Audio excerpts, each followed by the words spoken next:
मेहनत अपने सपनों के लिए। डूब कर करो मेहनत अपने सपनों के लिए, क्योंकि जब उभरोगे सबसे अलग निखरोगे। नमस्कार साथियों, मैं मोहित कुमार शर्मा आप सभी का स्वागत करता हूं आपके अपने YouTube channel UK target classes में। तो अपने लक्ष्य को पाने के लिए बढ़ते हैं एक और नए क्विज के साथ, जो आपकी जीत को कर देगा पक्का। तो चलिए बिना देर के शुरू करते हैं इस रोमांचक सफर को। पर उससे पहले, अगर आप हमारे चैनल पर नए हैं तो इसे सब्सक्राइब करें और बेल आइकन को दबाना ना भूलें। इससे आपको हमारी मजेदार क्विज़ेस सबसे पहले मिलेगी। तो चलिए शुरू करते हैं। हमारा पहला प्रश्न है कि लाठी शब्द का अर्थ सहारा अर्थ विकास की किस प्रक्रिया के अंतर्गत आता है।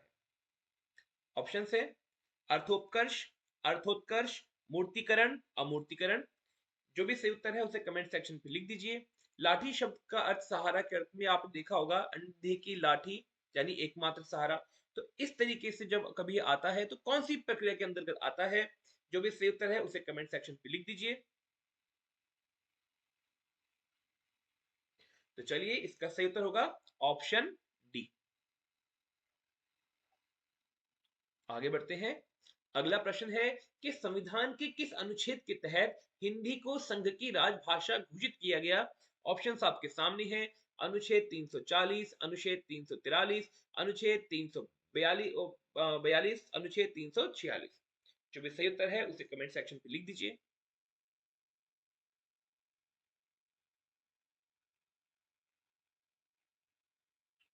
चलिए देखते हैं। इसकी ट्रिक मैं ऑलरेडी आपको पहले बता चुका हूं, ठीक है। तो आप जब प्रीवियस वीडियोस को देखकर आए होंगे तो आप इसकी ट्रिक जानते हैं, और इसकी ट्रिक को अब आप मुझे बताएंगे कमेंट सेक्शन पे। आगे बढ़ते हैं। अगला प्रश्न है सागर क्षेत्र की बोली है। ऑप्शन है ब्रिज भाषा, खड़ी बोली, कन्नौजी, बुंदेली। जो भी सही उत्तर है उसे कमेंट सेक्शन पे जल्दी से लिख दीजिए।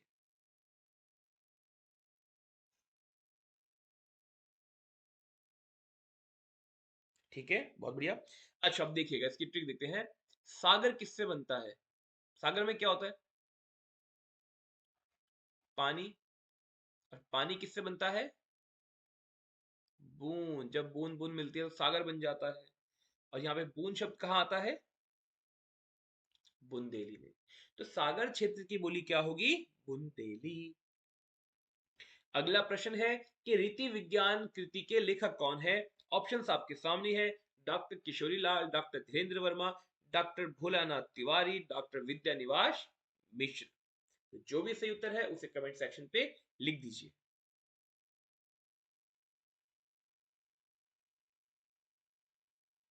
चलिए इसका सही उत्तर देखते हैं।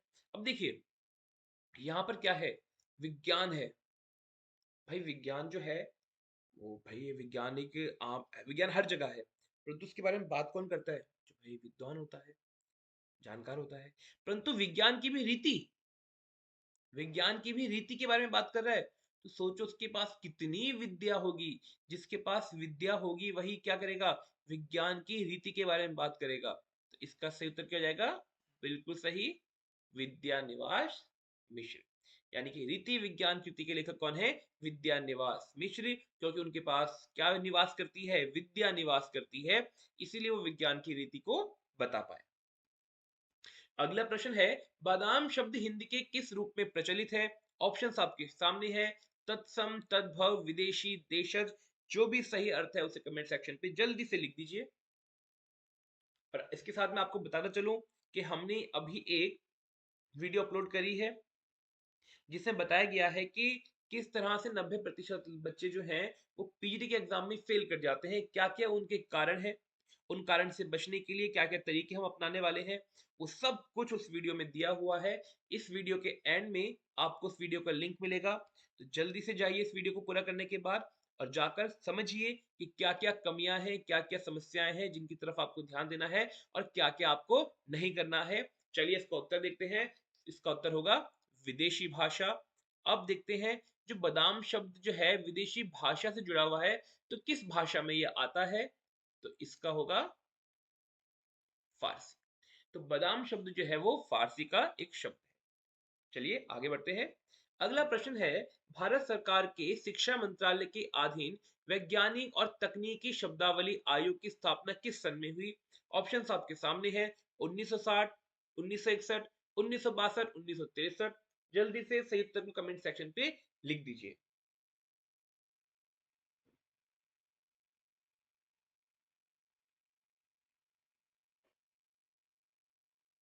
चलिए देखते हैं इसका उत्तर क्या होगा। भाई, विज्ञानिक, वैज्ञानिक और शब्दावली भी, तकनीकी शब्दावली। शब्दावली मतलब लिटरेचर है ना, लैंग्वेज की बात आ गई। यहाँ वैज्ञानिक की बात आ गई। अब दोनों चीज यहाँ पर कंटिन्यूस चल रही है, तो क्या हो गया, हमने विज्ञान और शब्दावली को एक साथ जोड़ दिया। क्या किया हमने? एक साथ जोड़ दिया। अब सब मेरे साथ बोलेंगे, एक साथ, एक साथ, एक साथ, एक साथ, एक साथ, एक साथ, एक साथ, एक साथ, एक साथ। तो सही उत्तर क्या हो गया? 1961। तो भारत सरकार के शिक्षा मंत्रालय के अधीन वैज्ञानिक और तकनीकी शब्दावली आयोग की स्थापना किस सन में हुई थी? 1961। अगर आपको ये ट्रिक अच्छी लगी तो जल्दी से एक लाइक को करते हुए आगे बढ़िए। चलिए अगला प्रश्न देखते हैं। अगला प्रश्न है कि भाषा वह साधन है जिसके द्वारा मनुष्य अपने विचार दूसरों पर भली भांति प्रकट कर सकता है और दूसरों के विचारों को स्पष्टता समझ सकता है। यह परिभाषा किसकी है? ऑप्शंस आपके सामने है। कामता प्रसाद गुरु, आचार्य किशोरी दास वाजपेयी, बाबू श्याम सुंदर दास, आचार्य महावीर प्रसाद द्विवेदी। जल्दी से सही उत्तर को कमेंट सेक्शन पे लिख दीजिए।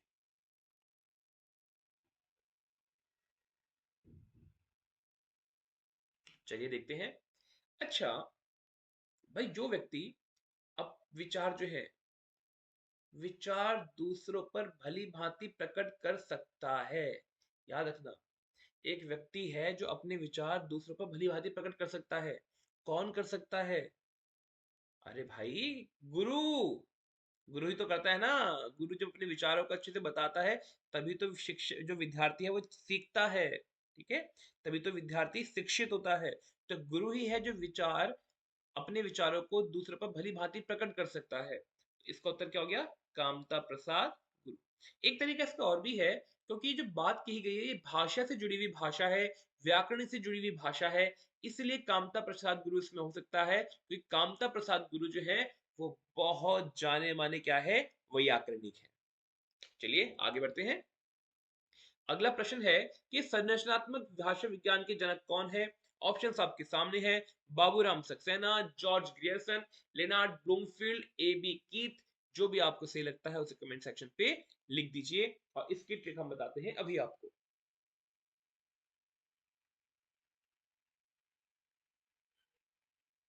चलिए आगे बढ़े, देखते हैं क्या है। भाई ये देखो, संरचनात्मक भाषा विज्ञान, यहाँ पे सिंपल भाषा है सबकी, पर एक भाषा ऐसी है जिसमें संरचना छुपी हुई है। क्या है ये? Leonard Bloomfield. एक संरचना बनती हुई आ रही है ना। अब बाबूराम में क्या है? बाबूराम सक्सेना। पर लेनार्ड ब्लूम फील्ड, फील्ड संरचना। तो नाम घूमता हुआ आ रहा है, एक संरचना बन रही है। तो लेनार्ड ब्लूम फील्ड क्या है? संरचनात्मक भाषा विज्ञान के जनक है। ऑप्शन आगे बढ़ते हैं। अगला प्रश्न है कि निराला कृत राम की शक्ति पूजा नामक प्रसिद्ध रचना का प्रेरणा स्रोत क्या है? ऑप्शंस आपके सामने है। रामचरितमानस, कृतिवास रामायण, वाल्मीकि रामायण, आध्यात्म रामायण। जो भी सही उत्तर है कमेंट सेक्शन पे लिख दीजिए।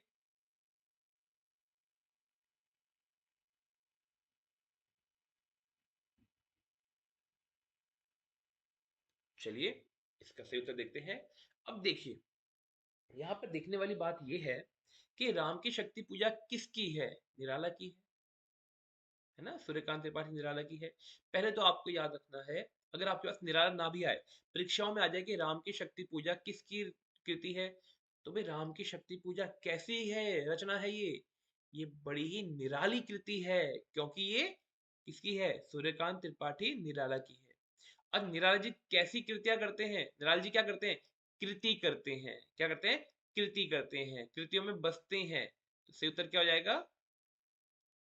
कृतिवास रामायण। ठीक है, यानी राम की शक्ति पूजा क्या है, बहुत ही निराली कृति है क्योंकि निराली जी लिखते हैं।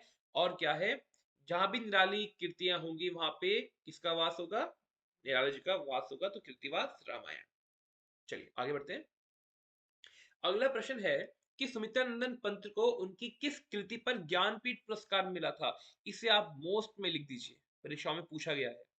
ऑप्शंस आपके सामने है, चिदम्बरा, वीणा, पल्लव, गुंजन। देखो इसे ऑप्शन में इसलिए कर रहा हूँ क्योंकि ये होता है ना, कुछ प्रश्न, कुछ होते हैं क्वेश्चंस, लॉलीपॉप क्वेश्चंस बोलते हैं जिन्हें हम टॉफी क्वेश्चंस बोलते हैं, कि वो दे देते हैं कि चलो बच्चे कुछ नंबर ले ही आएंगे, तो उसके लिए इसमें इसका यूज करते हैं, ऐसे क्वेश्चन तब आते हैं। तो अगर आपके सामने टकर जाएगा तो गलती करनी नहीं है आपको। चलिए इसका सही उत्तर देखते हैं क्या होगा। तो इसका सही उत्तर होगा चिदम्बरा। क्या होगा, चिदम्बरा। अब देखो यहां पर क्या है, चिदम्बरा में ये समझ लो दो शब्दों से मिलकर बना है, चित और क्या है, अंबरा, अंबर, अंबरा मान लो। चित्त मतलब क्या हो गया, मन, अंबर मतलब आकाश। तो भाई जिसका मन आकाश के जितना बड़ा है, जिसका मन आकाश के जितना बड़ा है, वो कैसा व्यक्ति होगा, ज्ञानी होगा। क्या होगा, ज्ञानी होगा। तो इसीलिए ज्ञानपीठ पुरस्कार किसे मिला है, चिदम्बरा को मिला है। चलिए आगे बढ़ते हैं। अगला प्रश्न है, प्रगतिशील लेखक संघ का प्रथम अधिवेशन भारत में कब हुआ। ऑप्शंस आपके सामने है, 1947, 1950, 1945, 1936। जो भी सही उत्तर है कमेंट सेक्शन पे लिख दीजिए।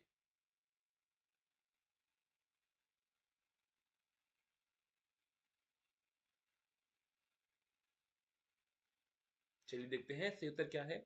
अब प्रगतिशील लेखक तो कई सारे भी, आज ऐसा तो है नहीं कि भाई रैंडम आ गए, वो बहुत टाइम से नाम कमा रहे थे, प्रयास कर रहे थे, परंतु क्या था, जो पुराने जो लेखक थे उनसे उनका था 36 का आंकड़ा। क्या था, 36 का आंकड़ा। पता है 36 का आंकड़ा क्या होता है, ये होता है 36 का आंकड़ा था इनके साथ लगा हुआ।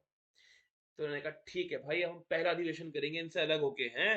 अब वो भी कब करेंगे, 1936 में करेंगे, इनको भी तो दिखाई दे भाई 36 का आंकड़ा है, तो हम भी इनसे कम नहीं है, हम भी रखते हैं 36 का आंकड़ा इनके साथ। तो प्रगतिशील लेखक जो है, पुराने लेखकों से अलग खुद को करके पहला अधिवेशन किया था 1936 में। चलिए आगे बढ़ते हैं। अगला प्रश्न है, काव्य क्षेत्र में इनमें किसका समावेश किस सप्तक में नहीं किया गया, किसी सप्तक में नहीं किया गया। ऑप्शन है, प्रभाकर माचवे, शमशेर बहादुर सिंह, दुष्यंत कुमार, केदारनाथ सिंह। जो भी सही उत्तर है उसे कमेंट सेक्शन पे लिख दीजिए। याद रखना ये सप्तक है, तार सप्तक जो है, ये इसको जरूर याद कीजिएगा। ठीक है, ये इसके बारे में प्रश्न बनता ही बनता है, कितने कवि थे, कौन कौन थे, इसे जरूर पढ़ के जाइएगा। अगर आप इसे पढ़ के नहीं जाएंगे तो ये मानिए कम से कम एक या दो क्वेश्चन तो आपके गलत होंगे ही होंगे। तो सब तक जरूर पढ़ लीजिएगा। अगर आपने सब तक पढ़ा होगा तो इसका उत्तर आप दे देंगे। चलिए मैं आपको बताता हूँ इसका सही उत्तर क्या होगा। इसका उत्तर होगा सही, दुष्यंत। चलिए आगे बढ़ते हैं।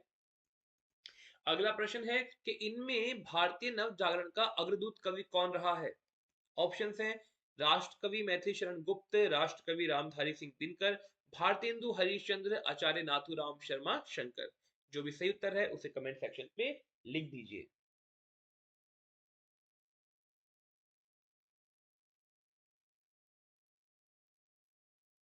चलिए आगे बढ़ते हैं, देखते हैं सही उत्तर क्या होगा। भाई भारतीय नव जागरण काल का देखो, नव जागरण कब होगा, हम ये मानते हैं नव जागरण तब होता है जब बुराइयां घटती हैं, अच्छाई की तरफ हम बढ़ते हैं।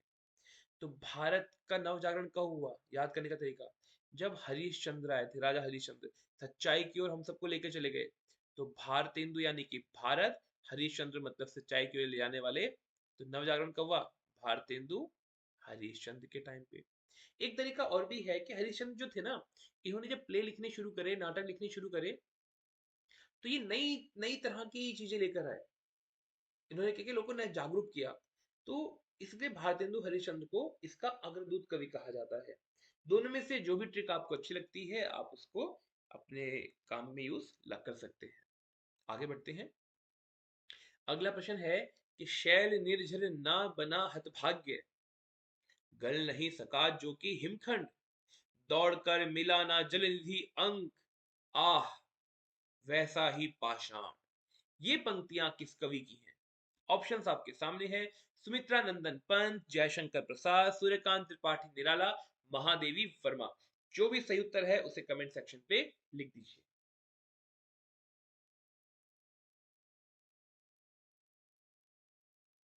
चलिए देखते हैं। अब इसका उत्तर देखते हैं। शैल निर्झर बना हतभाग्य। देखो, शैल यानी कि पहाड़, और निर्झर यानी कि, जो निर्झर को आप ये समझ लो कि झरने के अर्थ में ले लो आप इसे। तो पहाड़ से झरना बह रहा है। पहाड़ में कौन रहते हैं, कौन से भगवान रहते हैं? शंकर भगवान रहते हैं। उनके सर से क्या बह रही है? गंगा बह रही है। ठीक है, तो शंकर भगवान है, गंगा भी बह रही है। तो देखो यहाँ पर कौन है, ऐसे हैं जयशंकर प्रसाद।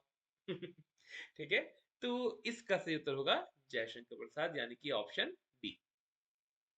आगे बढ़ते हैं। अगला प्रश्न है कि लोकनायक वही हो सकता है जो समन्वय करने पर अपार धैर्य लेकर आया हो। उनका सारा काव्य समन्वय की चेष्टा है। इन पंक्तियों के लेखक कौन है? ऑप्शंस आपके सामने हैं। आचार्य रामचंद्र शुक्ल, हजारी प्रसाद द्विवेदी, आचार्य नंदलाल वाजपेयी, डॉक्टर नागेंद्र। जो भी सही उत्तर है उसे कमेंट सेक्शन पे लिख दीजिए। इसके साथ ही इस प्रश्न को टिक कर लीजिए मोस्ट के लिए। इससे प्रश्न बनते हैं।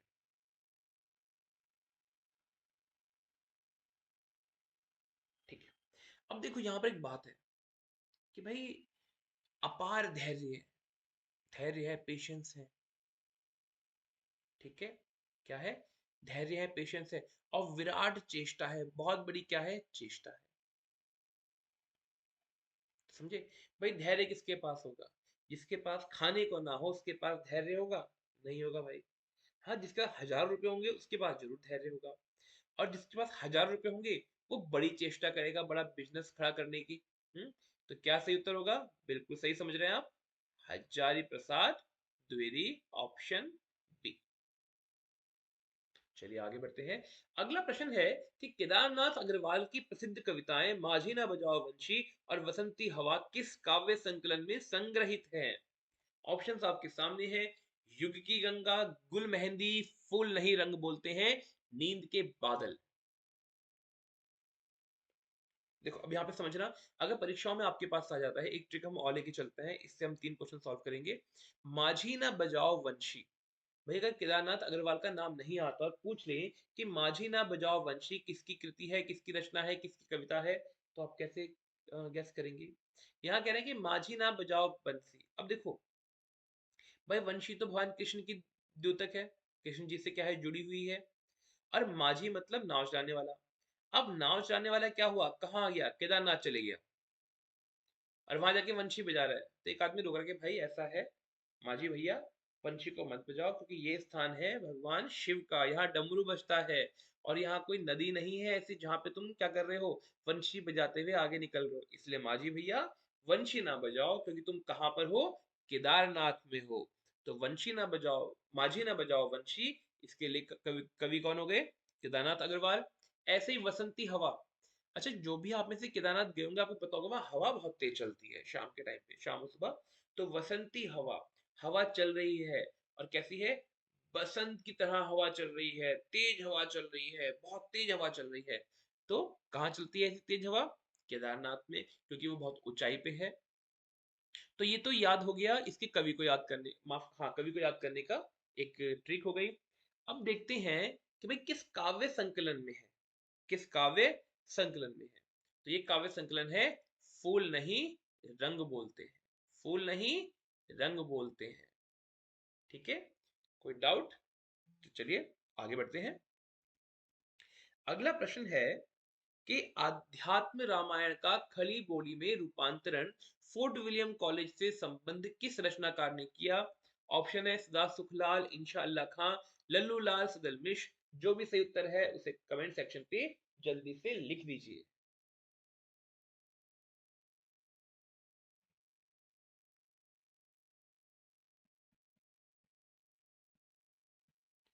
चलिए इसके सही उत्तर को हम देखते हैं। अब इसका सही उत्तर है सदल मिश्र। देखो जब भी फोर्ट विलियम कॉलेज की स्थापना हुई थी, तो इसमें दो थे हमारे साथ वहाँ पे, ठीक है, जो हिंदी से जुड़े हुए क्या थे, एक बोल सकते हैं टीचर थे। उनका काम था जितने भी अंग्रेज आएंगे उनको यहाँ की बोलचाल की भाषा सिखाना, जिससे वो क्या कर सके, रूल कर सके, यहाँ पे अपने कार्य को कर सके। तो पहला तो यही हो गया, ठीक है। तो आपको याद है सदल मिश्र उनमें से थे।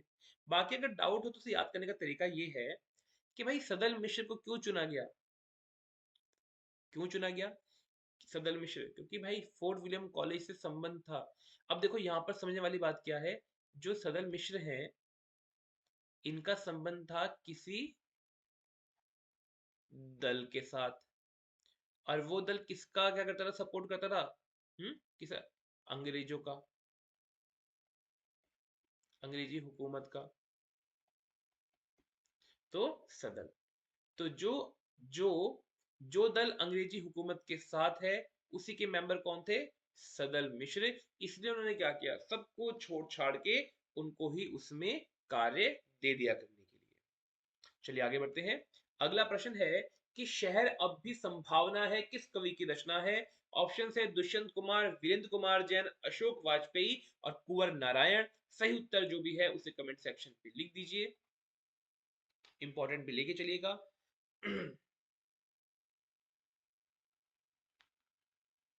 चलिए देखते हैं इसका सही उत्तर क्या होगा। इसका सही उत्तर होगा अशोक वाजपेयी। अब देखो, शहर अब भी संभावना है, हुआ क्या कि जब अशोक ने हमला किया तो लोग कहाँ भाग गए, डर डर के, जंगलों में भाग गए। और क्या हुआ, लोगों ने कोशिश करी कि उन्होंने कहा अरे भाई अशोक है वहां पे, अब तो हम शहर में जा ही नहीं पाएंगे, हम जंगली बन जाएंगे। तब वहां के नहीं नहीं नहीं, शहर अब भी क्या है, संभावना है, संभावना है शहर के अंदर, हम जंगल से कहाँ जा सकते हैं, शहर जा सकते हैं। परंतु किसके कारण वो जंगलों भागे, अशोक के कारण। कौन से अशोक, हम बात तो कर रहे हैं राजा अशोक की, परंतु यहाँ पर कौन है, अशोक वाजपेयी, ठीक है। चलिए आगे बढ़ते हैं। अगला प्रश्न है, निम्नलिखित कवियों में से कौन कवि एक भारतीय आत्मा उपनाम से विख्यात है। ऑप्शंस आपके सामने है, मैथिली शरण गुप्त, बालकृष्ण शर्मा नवीन, राजा राम शास्त्री, माखन लाल चतुर्वेदी। जो भी सही उत्तर है उसे कमेंट सेक्शन पे लिख दीजिए।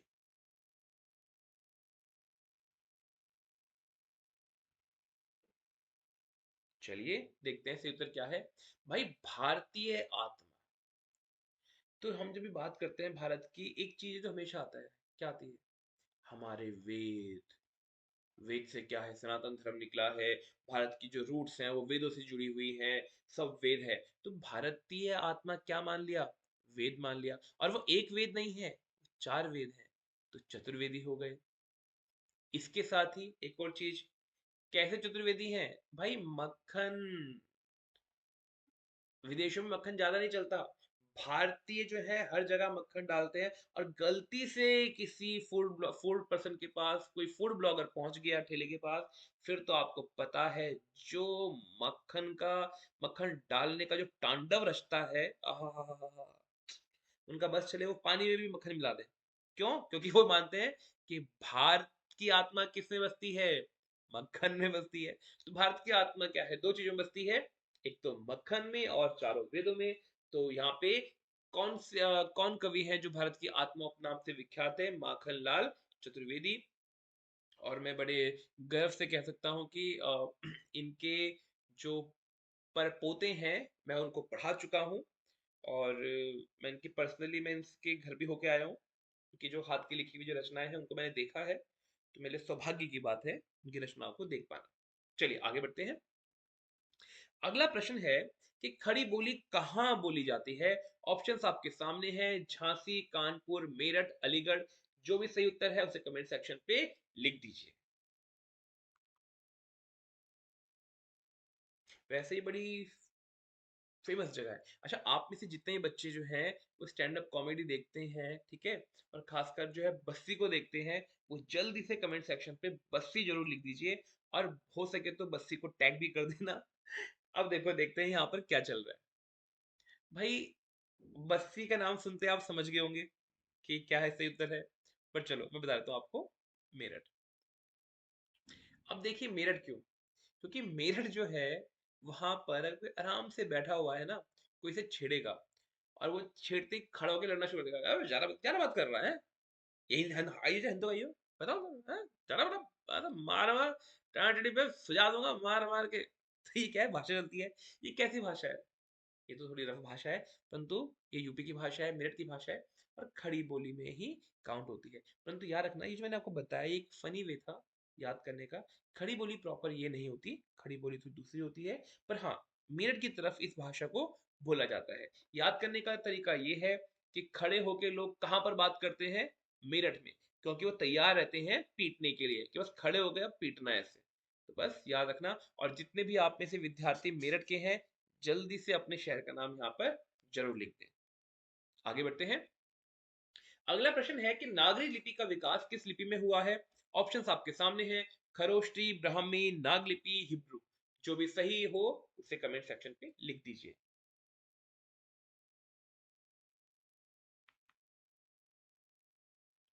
चलिए, बहुत बढ़िया।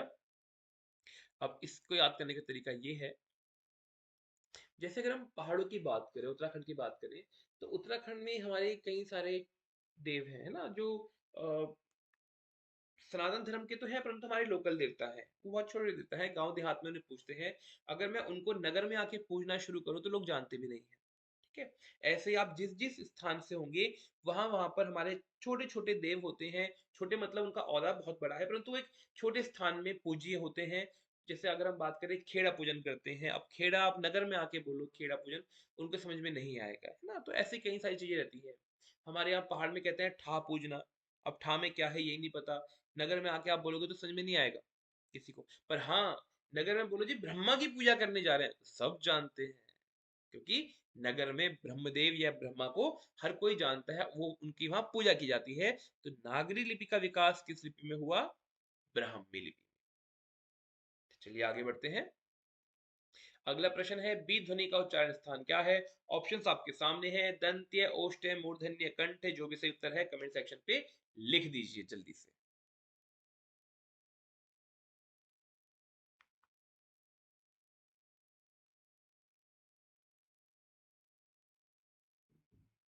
चलिए देखते हैं इसका सही उत्तर क्या होगा।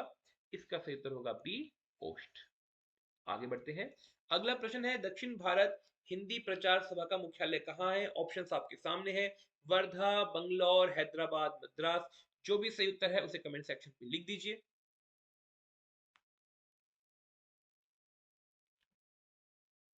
और अगर आपको हमारा कंटेंट पसंद आ रहा है तो हमारे चैनल को सब्सक्राइब जरूर करें, और वीडियो को लाइक जरूर करें, और अपने दोस्तों तक भी इसे शेयर करें, जिससे उनका भी फायदा हो सके।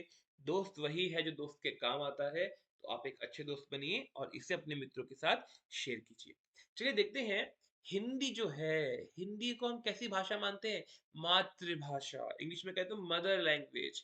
तो मदर, मात, तो मद्रास। इसलिए क्या किया, कौन सा नाम दिया? मद्रास नाम दिया उन्होंने। चलिए आगे बढ़ते हैं। अगला प्रश्न है, आला खंड की रचयिता कौन है? ऑप्शन है चंद्रवरदाई, जगनिक, नरपति नाला, अब्दुल रहमान। जो भी सही उत्तर है उसे कमेंट सेक्शन पे लिख दीजिए।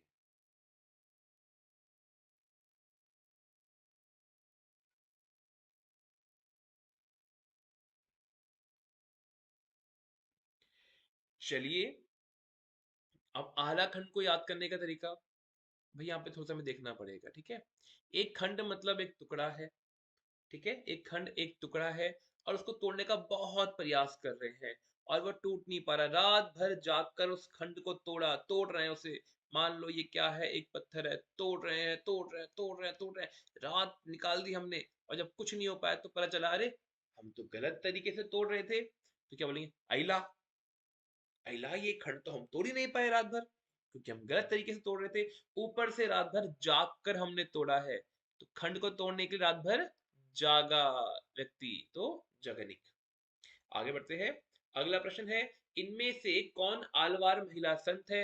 ऑप्शंस आपके सामने हैं। अंडाल, अंक महादेवी, सहजोबाई, मीराबाई। जो भी सही उत्तर है उसे कमेंट सेक्शन पे लिख दीजिए। फिर आते हैं हम इसकी ट्रिक पे। चलिए देखते हैं। अब महिला संत है तो हुआ क्या था, ये कहानी है, इससे बिल्कुल अदरवाइज लेके मैं चलना। एक कहानी है, महिला संत थी। तो उनके किसी व्यक्ति ने उनको बोला कि ए, क्या बोलती तू, क्या मैं बोलूं, सुन सुना, आती क्या खंडाला। बात चली खंडाला की। उस महिला संत ने बोला, अच्छा मुझे घुमाने की बात कर रहे हो, अब मैं इस दीन दुनिया को छोड़कर क्या कर रही हूँ, संत बन रही हूँ। क्या बन रही हो, संत बन रही हूँ। और वो कहाँ चलेगी, वो अलवार, अलवार या अलवर में चली गई। और जब लोगों ने सुना कि एक स्त्री थी जिसके पास मौका था खंडाला घूमने का, परंतु वो संत हो गई, तो उन्होंने क्या किया, उनका नाम थोड़ा सा चेंज कर दिया। अब वो महिला आलवार संतों में आ गई, तो आलवार का आ लिया, खंडाला का अंडाल कर दिया, तो क्या बन गया, अंडाल। कोई डाउट? सही ऑप्शन होगा ए। चलिए आगे बढ़ते हैं। अगला प्रश्न है, तुलसीकृत कृष्ण काव्य कौन सा है? ऑप्शंस आपके सामने है, कृष्णायन, कृष्ण चरित्र, कृष्ण चंद्रिका, कृष्ण गीतावली। जो भी सही उत्तर है उसे कमेंट सेक्शन पे लिखो। इसके साथ ही इस क्वेश्चन को टिक भी कर लें मोस्ट इंपोर्टेंट में, कि बहुत बार पूछा जाता है तुलसी जी के नाम से हमेशा हमें राम जी ही याद आते हैं या हनुमान जी ही याद आते हैं, कृष्ण काव्य उनसे थोड़ा सा डिफरेंट हो जाता है, तो पूछा जाता है। चलिए, अब जो भी इसका सही उत्तर है आप जल्दी से कमेंट सेक्शन पे लिख दीजिए। चलो अब देखते हैं सही उत्तर क्या है। इसका सही उत्तर है ऑप्शन डी, कृष्ण गीतावली। आगे बढ़ते हैं। अगला प्रश्न है, प्रभु जी तुम चंदन हम पानी किसकी पंक्ति है? अभी जस्ट कुछ टाइम पहले इनकी जयंती मनाई गई थी। आप सब अगर जानते हैं जल्दी से कमेंट सेक्शन पे लिख दीजिए।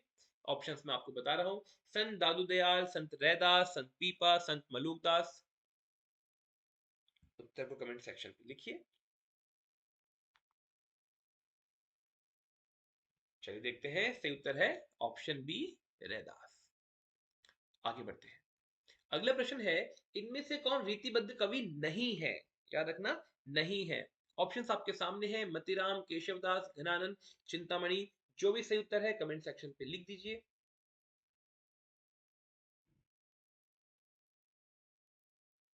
चलिए देखते हैं, सही उत्तर है ऑप्शन सी, घनानंद। देखो, इनको याद करने की ट्रिक हम अभी बना नहीं पाएंगे।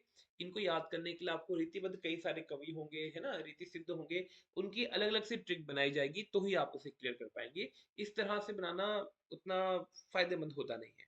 तो हम आगे बढ़ते हैं। अगला प्रश्न है, कौन सा लेखक भारतेंदु मंडल का नहीं है? ऑप्शंस आपके सामने है, प्रताप नारायण मिश्र, बालकृष्ण भट्ट, प्रेमघन और श्रीधर पाठक। जल्दी से सही उत्तर कमेंट सेक्शन पे लिख दीजिए।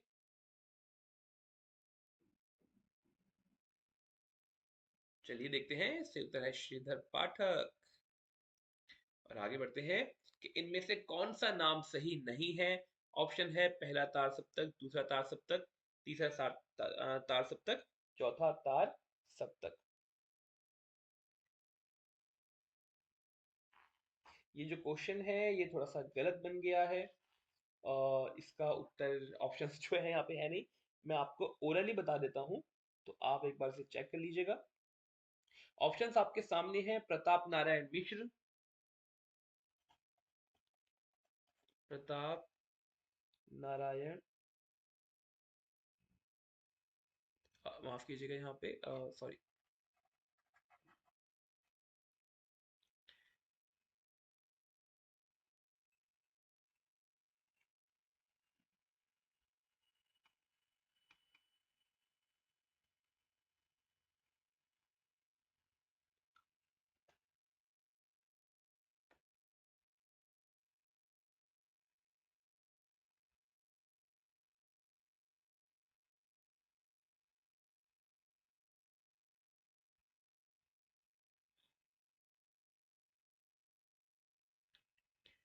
इनमें से कौन सा नाम सही नहीं है? ऑप्शन है, पहला तार सप्तक, दूसरा तार सप्तक, तीसरा सप्तक, चौथा तार सप्तक।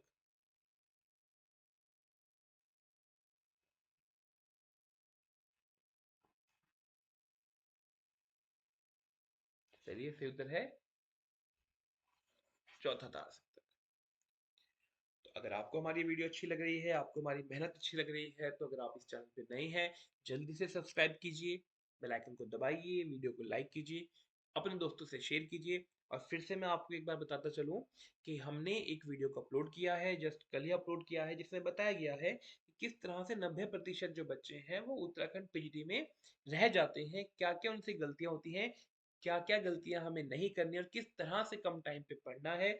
उसकी मैंने कुछ रहस्य आपको बताए हैं, गुप्त क्या है, चर्चाएं करी हैं। तो प्लीज आप जाइए, उसे जरूर देखिए।